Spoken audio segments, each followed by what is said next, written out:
Hallelujah. Praise the Lord. सबको जय मसीह की। Thank you Jesus, thank you Lord. सबसे पहले उस जीवित परमेश्वर का हम धन्यवाद करना चाहते हैं कि उसके फजल से हमारी सांसें बरकरार है आज की सुबह। और आज एक ख़ास बात के लिए खुदावन ने उभारा, और ताकि मैं अपने बहन भाइयों के साथ उसको शेयर कर सकूं। और मुझे तो ये इस लॉकडाउन में एक ज़रूर ये अच्छी बात लग रही है कि खुदन के लोग लेकिन सही मायने में इस समय को सही तरीके से इस्तेमाल कर पा रहे हैं। खुदा के साथ इंटीमेसी में, उसके साथ प्रार्थना में, दुआओं में, उपवास में जाकर खुदन की मर्जी को पूछने के लिए उन्हें सफिशेंट अच्छा समय खुदा हम सबों को दे रहा है। क्योंकि मेरा आप जिस तरह की जिम्मेदारियों से घिरे हैं और रोटी कपड़े मकान की जद्दोजहद में कई बार हम भूल जाते हैं कि किस खास मकसद के लिए हम इस पृथ्वी पर हैं। और परमेश्वर का धन्यवाद हो कि इस महामारी के समय में भी वो हमारा जीवित परमेश्वर अपनी जीवन रूपी रोटी से, कलाम से, जो खुद यीशु मसीह है, उससे मुझे और आपको तरोताज़ा कर रहा है और अभिषेक कर रहा है, सिखा रहा है, क्योंकि उसका आना बहुत नज़दीक है। और आज की सुबह खुदा ने एक ख़ास बात को मेरे आत्मा में डाला कि हमें इवन वॉशरूम में भी था, तो परमेश्वर ने मुझे इस बात को उभारा कि मैं इस वीडियो को बनाऊं। और इसमें एक बात को खुदा ने मेरे आत्मा में डाला कि हमेशा से विधवाओं ने बाजी मारी है।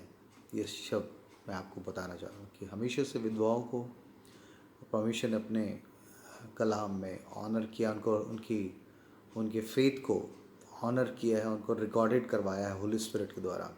यही वजह है कि ऐसे विधवाओं की जीवनी, उनकी लाइफ टेस्टमनी आज इतने सालों के बावजूद भी आज भी मेरे को और आपको अलार्म करती है, चैलेंज करती है कि मैं और आप उनसे अपने लाइफ को कंपेयर करें और देखें कि मैं और आप सच्चे परमेश्वर के प्रति किस तरीके की विश्वासता या समर्पण या किस हद तक जाने के लिए तैयार है।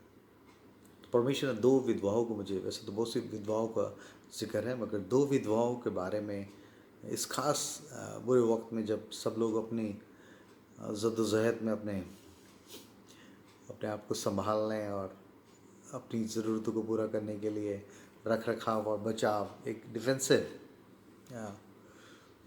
जोन में से जा रहे हैं हम लोग। अपने शरीर को भी संभालना है, अपने आर्थिक, अपने बिल्स को भी और अपने फाइनेंशियल कंडीशंस को भी गिरने नहीं देना। इसलिए हर तरह के ख्यालात, क्योंकि दोनों तरीके का अटैक्स मुझ पे, हम सबों पे इस संसार में और हम सब पे हो रहा है। क्योंकि आपके शरीर पर भी अटैक हो रहा है। दूसरा, आपके दूसरी चीज़ जो आपको संभालती है वो है आपका धन, और उस पर भी बहुत से लोग उसको एक दबोच के रखना चाहते हैं कि पता नहीं कौन सी विपत्ति आ जाए। मगर परमेश्वर जो सचमुच महान परमेश्वर है, जो हमारा कल भी जानता, हमारे फ्यूचर की सारी बातों को, सब चीज़ उसके सामने बेपर्दा है, मुझसे और आपसे सौदेश की उस आयत को द्वारा ये कहलवाना चाहता है कि अपनी रोटी को पानी पर डाल दे। अपनी रोटी को, जिसे आप कह रहे हैं अपनी है, मेरी है, मेरे लिए रखी है, मेरे बच्चों के लिए रखी है, मेरी है और मैंने बुरे वक्त के लिए संभाल के रखी है। मगर उस बुरे वक्त, उस विपत्ति से बचने के लिए परमेश्वर इस प्रेजेंट टाइम में मुझे और आपको कुछ ऐसी चीज़ों को करने के लिए कह रहा है जिससे कि आपका फ्यूचर सिक्योर होगा। यकीन है ना, आई एम टेलिंग यू, आपके आज के प्रेजेंट की आपके विश्वास के द्वारा उठाए गए कदम आने वाले आपके फ्यूचर को, आपके घराने को संभालेंगे। ये खुदा का वायदा है। क्योंकि उसका वचन कहता है, स्वपदेशक में लिखा है, अपनी रोटी को पानी पर डाल दे और बहुत दिनों के बाद तू उसे पाएगा। बहुत दिनों के बाद तू उसे पाएगा। और तू नहीं जानता कि आने वाले समय में कौन सी विपत्ति संसार पे आ जाए। तो यकीनन इस विपत्तियों के संसार में आने वाली कौन सी क्लैमिटी, कौन सी बात जो आपको तोड़ के रख दे, उससे पहले परमेश्वर चाहता है कि मेरा परमेश्वर के वचन के अनुसार करते हुए एक सेफ जोन में, सच्ची सिक्योरिटी जो खुदन के पास है, वो आपके पैसे में नहीं है, दौलत में नहीं है, किसी और चीज़ों में नहीं मिलेगी। अगर आप खुदन के साथ ठीक नहीं हैं तो आपका लाखों रुपए जो रोका है वो सब भी पानी की तरह बह जाएगा और कुछ भी हाथ नहीं लगेगा। क्योंकि मैं आप देख रहे हैं इस महामारी में बहुत से करोड़पति अरबपति लोग सब कुछ होने के बावजूद भी इस ज़िंदगी से कूच कर गए। मगर परमेश्वर नहीं चाहता कि मेरा आप धन पर केंद्रित हो, मगर वो चाहता है कि मेरा आप खुदन की तरफ ताकें हर वक्त, और खुदा की होली स्पिरिट की गाइडेंस के लिए, सुनने के लिए, उसके मार्गदर्शन में चलने के लिए हम आपको समर्पित करें। ये सबसे बेस्ट बात है। तो परमेश्वर ने आज की सुबह जो मुझे दो विधवाओं के बारे में आत्मा में याद दिलाया, और मैं चाहता हूँ कि इस बुरे वक्त में मेरा आप उन लोगों के जीवन से एक अच्छी सीख ले सकते हैं, ताकि हम खुदा की मर्जी को पूरा कर सकें। और जब भी विधवा या वीडो शब्द का दिमाग में ख्याल आता, तो एक अलग सी पिक्चर हमारे दिमाग में बन जाती है। एक औरत जिसका पति मर चुका हो और शादीशुदा है, तो अगर उसके पास बच्चे हैं तो और भी चीज़ें, बच्चे हैं तो और भी खतरनाक परिस्थिति ऐसे औरत के लिए, जीवन यापन के लिए। और उस समय यीशु मसीह के समय इज़राइल में विधवाओं को एक बड़ी दुर्दशा सी थी, क्योंकि वो हर तरीके से टूटी होती थी, आर्थिक रूप से, और पति का सर पे ना होने की वजह से हर तरीके की जिम्मेदारी को अकेले निभाते निभाते वो बिल्कुल ही परिस्थितियाँ उसको कुबड़ा कर देती थी। मगर परमेश्वर का धन्यवाद हो कि परमेश्वर ने ऐसी विडोस को के उदाहरण अपने रूल कुदूस के द्वारा इस परमेश्वर के वचन में रिकॉर्डेड कराए हैं, ताकि मैं और आप उनके जीवनों से एक अच्छी सीख ले सकें कि परमेश्वर कितना महान, कितना सामर्थ्य है। हालेलुया। एक खास आयत को जो विधवाओं की उनके बड़प्पन को दिखाती है, उनके देनदारी को और उनके देने की उस गिफ्ट को दिखाती है, जो मैं चाहता हूँ कि मेरा पढ़ें और परमेश्वर उस चीज़ों को इलस्ट्रेट करने में, मतलब उन चीज़ों को रूह में पिक्चराइज करने के लिए इस वक्त जब हम इस कलाम को पढ़ते हैं, मेरे आपकी मदद करेगा डेफिनेटली। ये मिलेगा आपको मरकुस और उसका 12 बाब और उसकी 41वीं आयत से ऐसा लिखा है, मैं पढ़ना चाहूँगा। ये उस समय की बात है जब यीशु मसीह मंदिर में बैठे हैं और बहुत से लोग अपने दान, अपने ऑफरिंग्स, अपने टाइट्स, अपनी भेंटें वहाँ चढ़ा रहे हैं। लिखा है 41वीं आयत में से लिखा है, मरकुस उसका 12 बाब उसकी 41 आयत में से लिखा है, वह मंदिर के भंडार के सामने बैठकर देख रहा था। मंदिर के भंडार के सामने। गॉड इज़ ऑल्सो इंटरेस्टेड कि हम लोग परमेश्वर के प्रति हमारा रवैया और हमारी प्रायोरिटी क्या है, उसके कामों के लिए, उसके राज्य के बढ़ाने के लिए। लेकिन उसमें मंदिर के भंडार के सामने बैठकर देख रहा था कि लोग मंदिर के भंडार में किस प्रकार पैसे डालते हैं। तो ये एक बड़ी मेरे आपके क्वेश्चन में, अगर यीशु मसीह फिजिकली रूप से वहाँ मौजूद था और वो लोगों को नोटिस कर रहा था, उनको स्कैन कर रहा था कि लोग किस तरीके से खुदा के काम के लिए या खुदा के भंडार में डालते हैं उस चीज़ों को, तो ये बड़ी सीरियस पिक्चर है, क्योंकि परमेश्वर हमेशा से इन चीज़ों को बड़े ऑनर करता है, इन चीज़ों को बड़े गंभीरता से लेता है कि आप खुदन के राज्य के लिए, परमेश्वर के भंडार में या परमेश्वर के राज्य को बढ़ाने के लिए, मंदिर मतलब बेसिकली उसमें मंदिर जो एक परमेश्वर के कामों को करने के लिए मेन एसेट हुआ करता था, उसकी बढ़ोतरी, उसकी रख रखाव, उन सब चीज़ों के लिए, और वहाँ के काम करने वाले याजकों के लिए, जीवन यापन के लिए उस चीज़ों को बहुत इम्पोर्टेंस दी जाती थी। और परमेश्वर वचन में लिखा है कि लोग मंदिर के भंडार में किस प्रकार डालते हैं, इसे देखने के लिए परमेश्वर क्लोजली उसको स्कैन कर रहा था। आज भी खुदा का रूह मेरा आपके बीच में इस वीडियो के द्वारा कनेक्टेड लोगों से मुखातिब होकर कह रहा है कि वो परमेश्वर हमेशा देखता है कि हम परमेश्वर के कामों के लिए किस तरीके से बोने के लिए या सेक्रीफाइस करने के लिए तैयार है। और ऐसा लिखा है कि और बहुत से धनवानों ने बहुत कुछ डाला। यीशु से देख रहा था कि बहुत से धनवान बहुत कुछ डाल रहे थे, बहुत थैलियाँ डाल रहे थे, सिर्फियों की थैलियाँ डाल रहे थे, बड़े दिखा के डाल रहे थे। लिखा बहुत से धनवानों ने, यहाँ लिखा था बहुत से धनवानों ने बहुत कुछ डाला। अगर जब भी बहुत शब्द खुदावन यूज़ करता, तो आप सोच सकते हैं कि उसकी क्वांटिटी कितनी बड़ी होगी, कितनी लार्ज अमाउंट को वो लोग डाल रहे थे वहाँ पर। लिखा बहुत से धनवानों ने बहुत कुछ डाला और 42वें आयत में ऐसा लिखा है, यहाँ सीन चेंज होता है। इतने में एक कंगाल विधवा ने आकर, इस कंगाल विधवा ने आकर 2 दमड़ियाँ जो एक अधेले के बराबर होती है डाली। अब सोचिए कि मंदिर में वो डालने के उस ऑफरिंग बॉक्स रखा है, लोग डाल रहे हैं, यीशु मसीह वहाँ बैठे अपने चेलों के साथ देख रहा है, बड़ी क्लोजली स्कैन कर रहा है। उससे पहले कितने लोग, इस विधवा से पहले कितने धनवान लोगों ने आकर बड़े शर्फियों की थैलियाँ और तमाम चीज़ें वहाँ डाली थी, और यीशु मसीह बड़ी शांति से इन चीज़ों को देख रहा है। बहुत से लोग दिखाने के लिए भी डाल रहे थे और सब कुछ कर रहे थे, लेकिन बहुत से धनवानों ने बहुत कुछ डाला। इतने में कंगाल विधवा ने आकर 2 दमड़ियाँ जो एक अधेले के बराबर होती, कुछ वैल्यू नहीं उसकी, डाली। तब उसने अपने चेलों को पास बुलाकर उनसे कहा, यीशु मसीह इन चीज़ों को देख रहा है, क्लोजली स्कैन कर रहा है। मगर जैसी इस औरत की बारी आई, तो इसने जैसी 2 दमड़ी डाली, तो लिखा है यीशु मसीह ने चेलों को अपने पास बुलाकर उनसे कहा, मैं तुमसे सच कहता हूँ कि मंदिर के भंडार में डालने वालों में से इस कंगाल विधवा ने सबसे बढ़कर डाला है। अजीब सी बात है। चेलों के साथ वहाँ चेलों को क्लोजली उन्होंने बुला के कहा, मैं बता रहा हूँ तुम्हें, इस औरत ने, इस विधवा ने सबसे ज़्यादा डाला है। अब चेले अवाक से यीशु को देख रहे होंगे कि किससे पहले, उस विधवा से पहले बड़े नामी ग्रामी लोगों ने बहुत कुछ दौलत और धन, दान, उस दान पेटिका में डाली थी, उस ऑफरिंग बॉक्स में डाली थी। और ऐसे में इस औरत के, मैं समझता हूँ कि इससे पहले जब लोग दान डाल रहे थे, तो उसके बीच में जब इसकी बारी आई, अब सोचिए कि आपके आगे अगर बहुत से लोग चर्च में बहुत बड़ी ऑफरिंग डाल रहे हैं, बहुत बड़ी ऑफरिंग डाल रहे हैं, और आपकी जेब में बिल्कुल बिल्कुल सब कुछ बचा खुचा हो, ऐसे में आप ऑफरिंग बॉक्स की तरफ किस तरीके से और किस नीयत से और किस पोजीशन में जाएंगे, ये गौर तलब करने वाली बात है।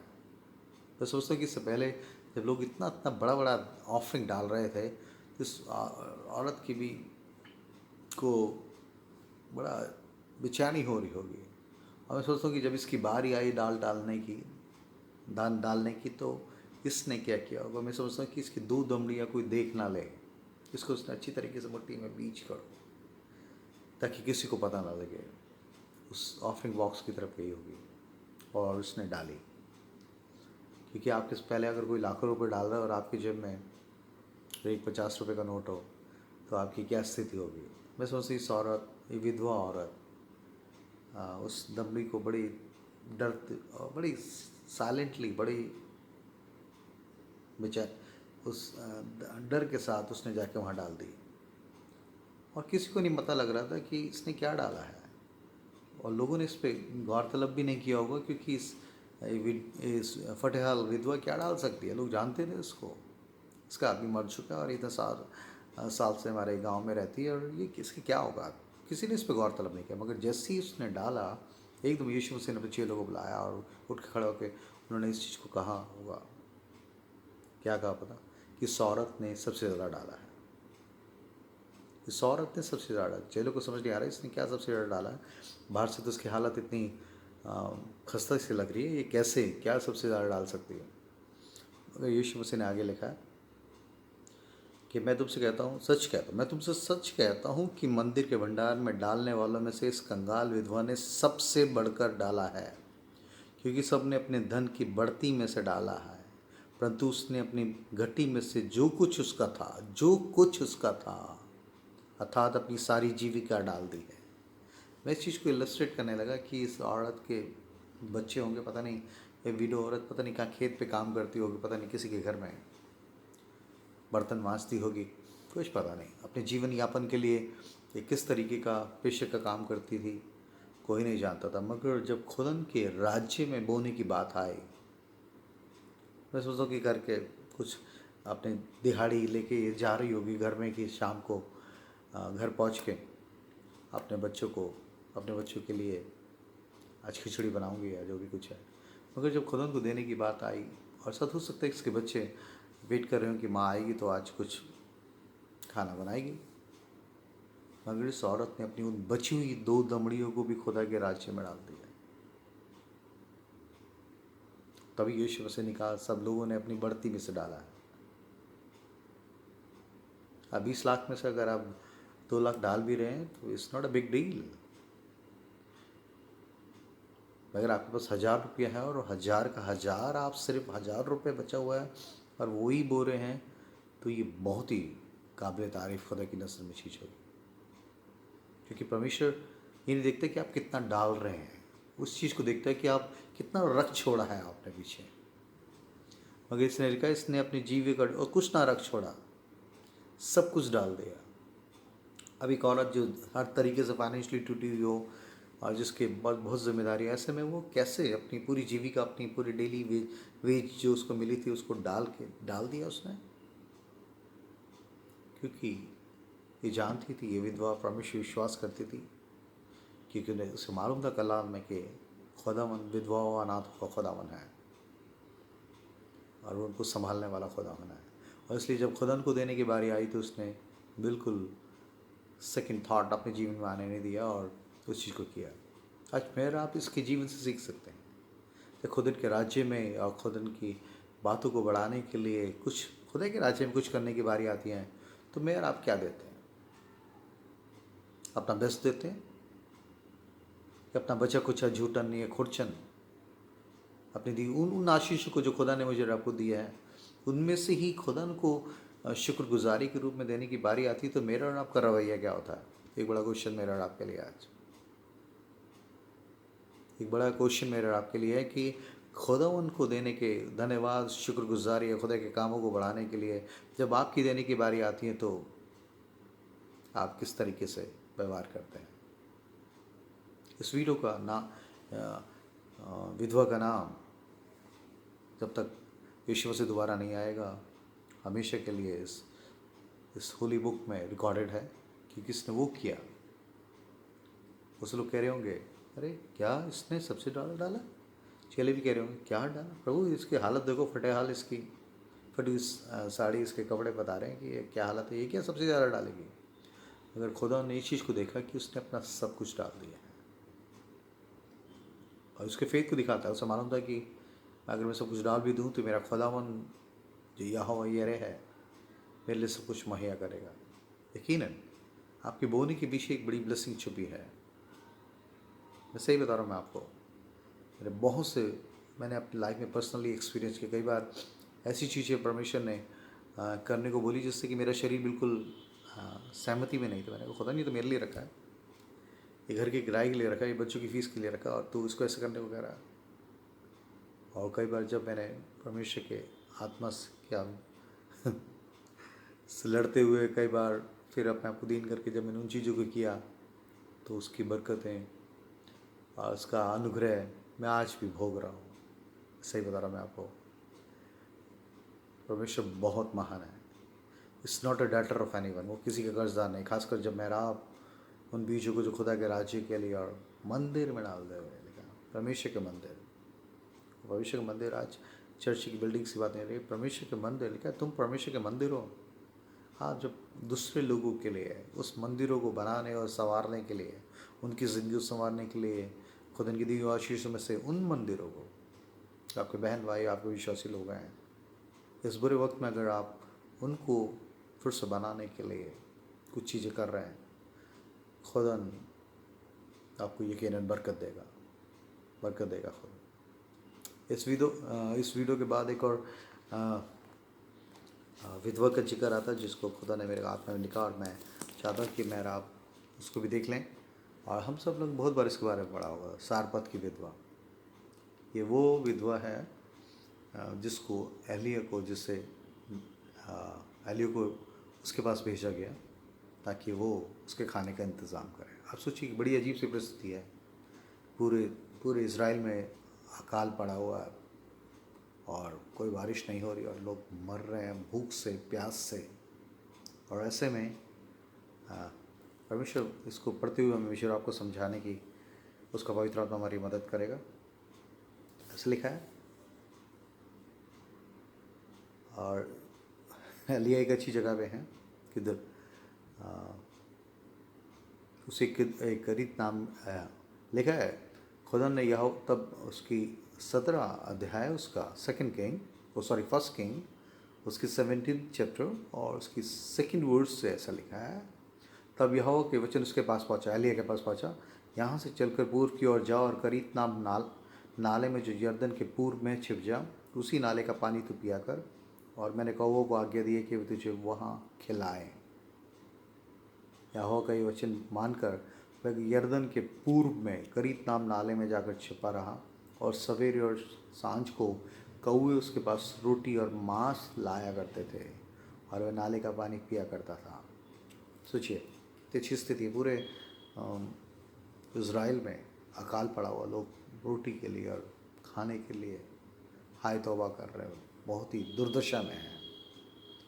मगर खुदा ने अपनी इस दास के लिए, देखिए, अगर सोचिए कि जैसे कि इंडिया में अकाल पड़ा है, तो लिखा है कि वहाँ अगर यहाँ पूरी जगह अकाल पड़ा तो कहाँ से आएगा खाना, या खाना है तो बस राजा के घर में है या कुछ लोगों के पास।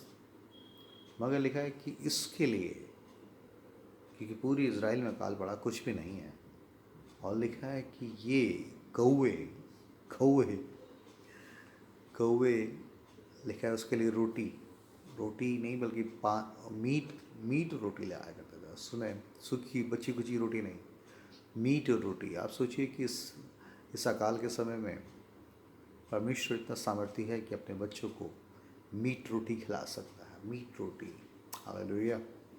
बेस्ट तरीके का फूड वो आपको सप्लाई कर सकता है। अगर आप खुदा से जुड़े हुए हैं तो खुदा आपकी हर एक ज़रूरतों को जानता है। और लिखा है कि कौवे उसको लेके मीट रोटी ले आए। कौवे जो इस तरह का पक्षी है जो एक बड़ा सेल्फिश बर्ड है, जो दूसरों की छीन के खाता है, और अजीब सी परिस्थिति हो गई है ना। मगर खुदा ने इन कौवों को भी आज्ञा दी कि रोटी और मीट लेके सुबह शाम उसके पास लाया करते थे। सुबह शाम, वाह, दोनों टाइम का खाना मीट रोटी खाता था बंदा। तो इसलिए था क्योंकि इसने खुदा की आज्ञा को मानकर, मेरा जो खुदा की आज्ञा को मानकर कुछ करेंगे, ओबीडियंस में रहेंगे, तो क्या आज्ञा के डरवैयों को अच्छा प्रतिफल मिलता है। जब परमेश्वर की आज्ञा मानते हैं तो परमेश्वर हर चीज़ों में आपको अनुग्रह दे सकता है। हालेलुया। प्रभु का आत्मा मदद करे, कुछ डिस्टर्बेंस की वजह से रोकना पड़ा, बट फाइनली बताना चाहता हूँ, जब परमेश्वर की आज्ञा मानते हैं तो यकीनन उसके पीछे एक बड़ा अनुग्रह और बरकत छुपी हुई है। एलिया ने उस आज्ञा को माना और किस तरीके से खुदा ने उसकी मीट रोटी का इंतज़ाम किया। कौवे ऐसे सेल्फिश लोगों के द्वारा भी, अगर वो सेल्फिश बर्ड्स को इस्तेमाल कर सकता है अपने लोगों की ज़रूरतों पूरा करने के लिए। खुदा का कलाम लिखा है, इसका चाल चलन खुदा को भाता है, उसके शत्रु को भी मेल कराता है। ऐसे सेल्फिश और सेल्फ सेंटर्ड लोगों को भी खुदावन आपके लिए मुहैया करने के लिए इस्तेमाल कर सकता है, बरसते कि आपने खुदा की आज्ञा को माना हो। क्योंकि यहाँ उसकी ओबीडियंस को दिखाता है कि एलिया ने उस बात को ओबे किया। और मगर लिखा है कि बाद में कुछ दिन के बाद उस देश में वर्षा ना होने के कारण नाला सूख गया। अब सोचिए किस तरह की परिस्थिति हो गई। तब यहोवा का वचन उसके पास पहुंचा, चलकर सीदोन के सारपत नगर में जाकर वहीं रहे। सुन, मैंने वहाँ की एक विधवा को तेरे खिलाने की आज्ञा दी है। खुदा ने इसके लिए पहले से इंतज़ाम किया, तो सारपत को जाए यहाँ से, और वहाँ एक औरत को, विधवा को, मैंने खासकर विधवा औरत को मैंने तेरे खिलाने के लिए और तेरे रोटी पाने के लिए इंतज़ाम करने के लिए उसको आज्ञा दी है। अतः वह वहाँ से चल दिया और सारपत को गया, और नगर के फाटक के पास पहुँचकर उसने क्या देखा कि एक विधवा लकड़ी बीन रही है। उसको बुलाकर उसने कहा, किसी पात्र में मेरे लिए पीने को थोड़ा पानी लेके आ। जब वह लेने जा रही थी तो उसने उससे पुकार के कहा, अपने हाथ में एक टुकड़ा रोटी भी मेरे पास लेती आ। सोचिए, उसने कहा, मगर इस औरत का रिस्पॉन्ड क्या था बता, जिसको पहले खुदा ने आज्ञा दी थी कि तू मेरे दास को रोटी खिलाएगी। लिखा इसका रिस्पॉन्ड क्या था। जब एलिया ने उससे रोटी और पानी दोनों मांगा, उसने कहा, तेरे परमेश्वर यहोवा के जीवन की शपथ, मेरे पास एक भी रोटी नहीं है, केवल घड़े में मुट्ठी भर मैदा और कुप्पी में थोड़ा सा तेल है, और मैं एक लकड़ी बीन कर लिए जाती हूँ कि अपने और अपने बेटे के लिए उसे पकाऊं और हम इसे खाएं और फिर मर जाएं। मतलब ऐसी बुरी दुर्दशा है यहाँ सारपत में भी कि चारों तरफ मौतें हो रही हैं, और ऐसे में ये औरत खुद इसको कह रही है कि यहोवा के जीवन की सबत, मेरे पास कुछ भी एक रोटी भी नहीं है, कुप्पी में थोड़ा सा मैदा और थोड़ा सा तेल बचा हुआ, और मैं लास्ट लास्ट चूल्हा जलाने के लिए जा रही हूँ और ये लकड़ियाँ बीन के जाऊँगी और मैं और मेरा बेटा खाएंगे और मर जाएंगे। मतलब वो चीज़ें भी हमें संभाल नहीं पाएंगी, ये लास्ट रोटी भी हमें संभाल नहीं पाएगी, और हम दोनों ऐसी स्थिति में पहुँच गए कि खाने से पहले बस मरने से पहले बस ये लास्ट मील खाने की हमारे में ताकत और सब कुछ बस ख़त्म है। बस हम लोग लास्ट मील को खाएंगे, इस लास्ट रोटी को जो मैं इस लकड़ी को बीन के जाकर अपने बचे हुए कुप्पी में से बड़े उस मैदे और तेल को इस्तेमाल करके जो बनाऊंगी वही मेरे लिए आखिरी है। और लिखे कि ऐसे में जब उसने ऐसा कहा होगा कि तो एलिया पे क्या बीत रहा होगा, उससे तू कह सकता था कि खुदा तूने कहाँ मुझे भेज दिया है, किसी अच्छी जगह पे भेजता, ऐसे वीडियो के पास भेजती जिसकी खुद ही हालत इतनी खस्ता है, वो खुद ही सी बदतर फटहाल स्थिति में है, वो मुझे क्या खिलाएगी। वो सोच रहा होगा कि कैसी स्थिति है। मैं एक इलस्ट्रेशन आपको बता रहा हूँ। मगर एलिया इस बात को जानता था कि खुदा ने उसके पास भेजा तो ज़रूर उसके पीछे परमेश्वर की एक बड़ी अच्छी मर्जी और सिद्ध इच्छा है। देखिए 13वीं आयत में से लिखा है, एलिया ने उससे कहा, मत डर, जाकर अपनी बात के अनुसार कर, परंतु पहले मेरे लिए एक छोटी सी रोटी बनाकर मेरे पास ले आ, फिर उसके बाद अपने और अपने बेटे के लिए बनाना। अरे सबसे पहले मेरे लिए रोटी लेके आ, मेरे लिए लेके आ, फिर उसके बाद अपने बेटे और अपने लिए बनाना जो कुछ बन। आप सोचिए कि ऐसा लग रहा है कि बड़ा सेल्फिश किस्म का नबी है ये, प्रॉफिट होने के नाते कैसे कह रहा है कि वो देख रहा है कि हालत इतनी बदतर है, और ये औरत कह रहा है मेरे यहोवा के जीवन की सबक, मेरे पास कुछ नहीं है, लास्ट पेड़ा बचा बस। वो कह रहा है पहले मेरे लिए लेके आ और पानी भी लेके आ। हो सकता है कि कई बार आपकी जैसी परिस्थिति में हो और आपके पास ऐसी डिमांड खुदा के सेवक या किसी ऐसे ज़रूरतमंद की आपके पास आती है जिसमें अगर मेरा अपना खुद ही गुजारा नहीं चल रहा भाई, मैं क्या दूंगा आपको मेरी हालत खुद बदतर है। सदी औरत इसी तरीके की एक्सक्यूज़ दे रही है, मगर खुदा का दास इस बात को जानता है कि इसकी ओबीडियंस के पीछे उसकी बरकत छुपी थी। कई बार कुछ ऐसी चीज़ें हमारे आपके जीवन में आती है कि आप किसी चीज़ के लिए कुछ चीज़ों को इकट्ठा कर रहे हैं और पता लगता है कि एक दूसरा आदमी आगे कुछ अलग ही डिमांड या रिक्वेस्ट या प्रार्थना निवेदन आपके पास भेज रहा है, भाई मेरे को इस चीज़ की ज़रूरत है। अगर आप कहते हैं कि ये तो पैसा मैंने इस चीज़ के लिए रखा हुआ है, मगर उस बात को खुदा इस तरीके से टर्न करता है कि जब आप खुदा की आवाज़ को सुनकर वो चीज़ जो अपनी ज़रूरत को, अपने बिल को पे करने के लिए रखे, उन चीज़ों को जब आप खुदा के कहे अनुसार उन चीज़ों को करते हैं, उसके पीछे एक बड़ी अबंडेंट, एक बड़ी ब्लेसिंग छुपी होती है।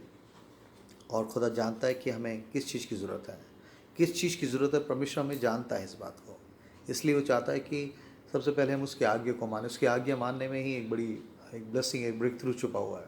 हालेलुया। और ये कहने लगी औरत कि फिर खाएंगे और मर जाएंगे। एलिया ने कहा, मत डर, जाकर अपनी बात के अनुसार पहले मेरे लिए एक छोटी सी रोटी बनाकर मैं ले, उसके बाद अपने अपने बेटे के लिए बनाना, क्योंकि इज़राइल का परमेश्वर यहोवा यूँ कहता है कि जब तक यहोवा भूमि पर महीना बरसाएगा और जब तक उसे उस घड़े का मैदा न समाप्त होगा, ना उस कुप्पी का तेल घटेगा। तब वे चली गई और एलिया के वचन के अनुसार किया। तब वे और स्त्री, उसका घराना बहुत दिन तक खाते रहे। सोचिए, बड़ी अजीब सी बात है। मेरे को परमेश्वर ने इसका इलस्ट्रेशन आत्मा में दिया कि ये औरत बड़े भारी मन से इस आज्ञा को मान करके एलिया कह रहा है, और एक बड़ी जद्दोजहद में हो गई कि क्या कह रहा है, कैसा नबी है, कैसा खुदा का दान है। मैं कह भी रही हूँ कि मेरे पास कुछ नहीं है, लास्ट पेड़ा बचा है, और उसके बावजूद कह रहा है मेरे लिए ना, तो सेल्फिश सा लग रहा है। मगर फिर जाते जाते रास्ते में ही खुदा ने इससे बातचीत करी होगी कि खुदा ने पहले ही उसको आज्ञा दी थी, और उसने अपने आप को हम्बल किया, और उस रात लास्ट मैदे को खगाल के और तेल को लेकर चूल्हा चला के उसने लास्ट रोटी या पराठा जो भी कुछ उसने बनाया होगा उस तेल में चुपोड़ के। और सोचता हूँ कि इस महामारी, उस अकाल के समय में जब चारों तरफ लोग अकाल से मर रहे थे, ऐसे में इसका छोटा बेटा इस बात को देख के कि आज चलो यार, मरने से पहले आज माँ कुछ बना रही है, क्लोज आ गया होगा उस चूल्हे के पास।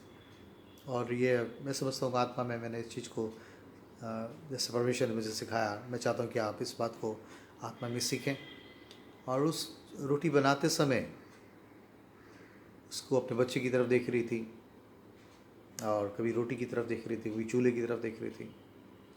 और जब वो रोटी बन गई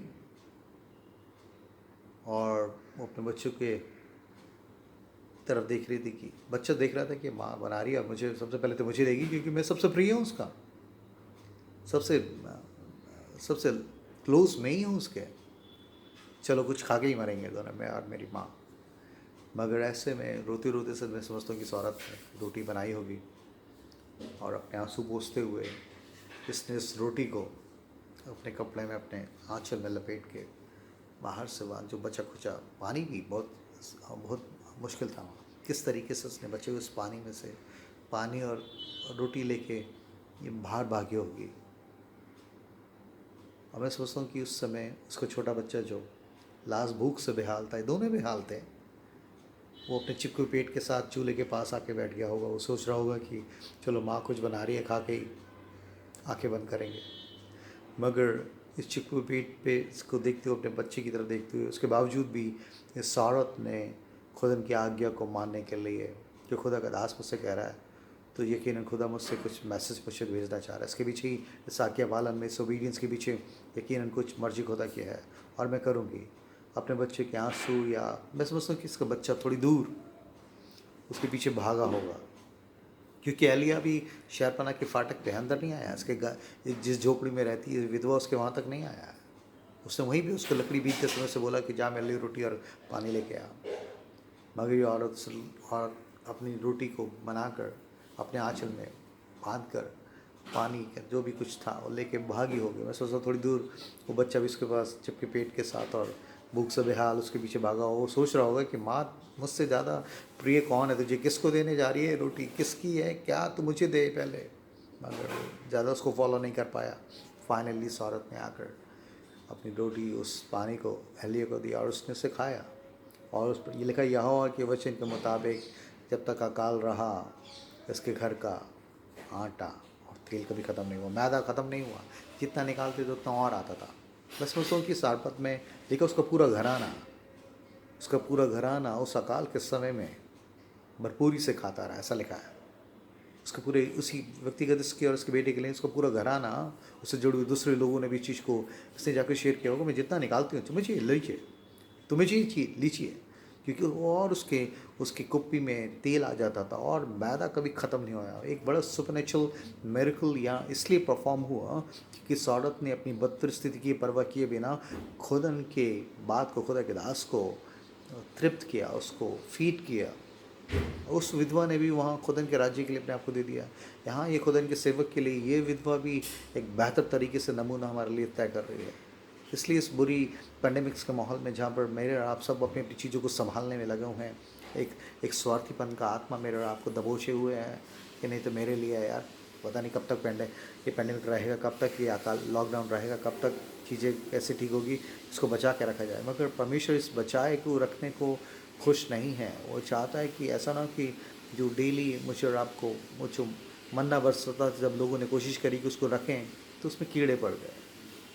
कीड़े पड़ना मतलब कुछ भी चीज़ें आपकी सब चीज़ों को ख़राब कर सकती है। मगर जब आप खुदा की मर्जी में होकर उन चीज़ों को करते रहेंगे जो खुदा करने को कह रहा है, तो तमाम अकाल, तमाम इस पेंडेमिक में भी परमेश्वर आपको सरफराज करेगा, आपको बेहतर रखेगा, आपको तरोताज़ा रखेगा। तो इसलिए खुदा के आत्मा ने मुझे इस बात को डाला कि इन दो विधवाओं के द्वारा मैं आप सीख सकें। इन्होंने अपनी बढ़ती में से नहीं, अपनी घटती में से भी खुदा की बातों को करने के लिए अपने आप को समर्पित किया। आज मेरा आपका रिस्पॉन्स क्या है? प्रभु का आत्मा आपसे बातचीत करें। God bless you all.